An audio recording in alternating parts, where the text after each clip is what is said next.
Thank you, President. On behalf of the Libertarian Party, I am proud to put forward a bill to repeal the antiquated restrictions on nuclear activities in Victoria. In particular, this bill seeks to repeal the Nuclear Activities Prohibition Act 1983 and amends other references to this Act. Mr. President, we are at a crossroads, and this bill could go one of two ways. It could be that we repeal these laws and send a massive signal to the rest of Australia and the world that we believe climate change is a serious issue and we should use everything at our disposal to decarbonise. It could be that we open the door for a way to make Victoria the most reliable producer of clean energy in Australia and a magnet for manufacturing. It may be that we allow the communities of the Latrobe Valley to flourish and keep everyone's lights on, even after the coal-fired power stations are switched off. During the inquiry into nuclear prohibitions that I established in 2019, we found plenty of community support for this, including from the Australian Workers' Union. It could be that we open the way for Victoria to lead Australia for low carbon emissions like several other countries around the world that use nuclear energy.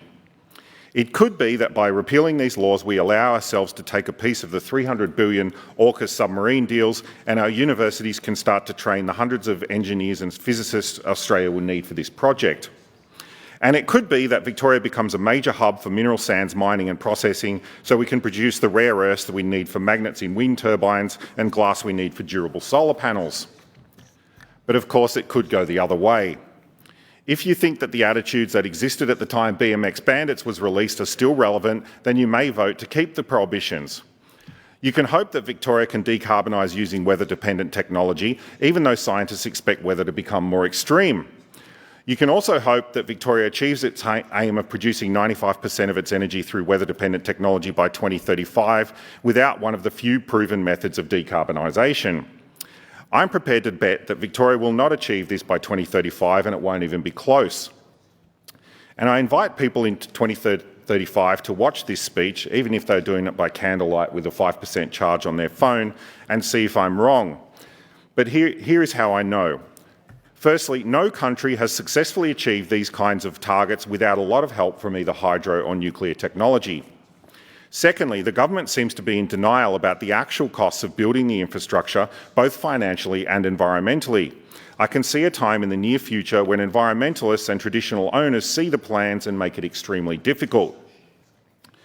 If we fail to pass this legislation, someone looking back at this from the year 2035 might wonder how they came to be in this situation. But Germany provides an example of how badly this can fail. As they have transitioned out of producing nuclear power, their carbon emission and energy prices have both risen. Their neighbour France, who embraced nuclear technology in the 1960s, continues to produce clean and reliable power. I would suggest that the reason is performative politics, politicians who claimed climate change was an emergency, but not more urgent than upsetting some of their members. I also think every politician in this chamber is confident they won't be here in 2035 and won't be held to account on this. I know we'll hear from some members who claim nuclear technology should be prohibited because it's expensive, but that's ridiculous. It's not a genuine argument. If it were, Snowy 2.0 would be against the law, and so would chocolate bars at convenience stores.